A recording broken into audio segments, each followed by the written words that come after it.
Parents were locked in the car by their son for a full 6 hours. As the oxygen in the car rapidly decreased, both of them were drenched in sweat and on the verge of suffocating. The mother immediately called her son for help, but the son was at the hospital accompanying his wife, who was pretending to be sick. The wife was doing this to prevent her in-laws from coming to live with them in the city. The mother-in-law saw that it was her in-laws calling, and purposely turned off her son-in-law's phone. At this moment, the father's heart condition suddenly worsened, and they were out of his life-saving medication. The mother thought about breaking the car window to escape, but the father stopped her, saying their son had worked hard to buy the car, and he didn't want to cause him any more trouble. Seeing that the father was barely hanging on, the mother became as frantic as an ant on a hot pan. Meanwhile, the man noticed his wife had fallen asleep, and decided to go to the parking lot to pick up his parents. When he picked up his phone, he realized it was turned off. He saw that his mother had called him over a dozen times, and realized something was seriously wrong. He immediately called his mother back. When the mother saw her son calling, she quickly woke the father, telling him not to fall asleep. She then answered the call in a hurry, frantically urging her son to come quickly, saying his father was suffering from heat stroke and couldn't last much longer. The son told his mother to buy some cooling medicine, and to give his father more water to drink. He also told her to turn up the car's air conditioning. The mother said the car doors were locked, and that they were trapped inside and couldn't get out. On top of that, the father's heart condition was becoming critical.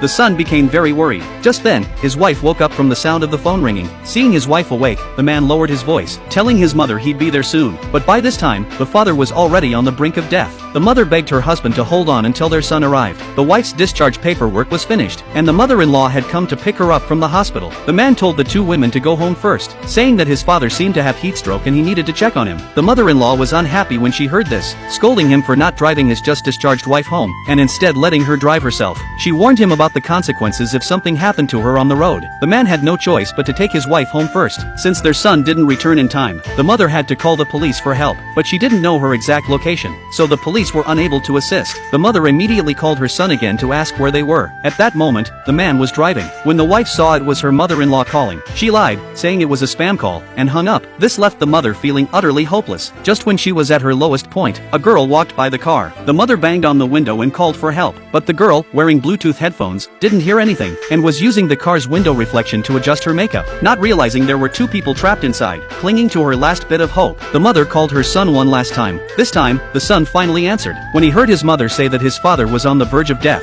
he thought she was just angry because he hadn't picked them up yet, and accused her of lying on purpose. He scolded his mother, telling her that he originally planned to bring them to the city to help care for his pregnant wife, but now that his wife was sick, she couldn't be left alone, so he decided not to pick them up. He simply gave his mother his home address, and told them to take a taxi there. The mother insisted that his father was suffering from a heart attack. Hearing this, the son was shocked, and was about to ask more questions, when his mother's phone battery died and the call was disconnected.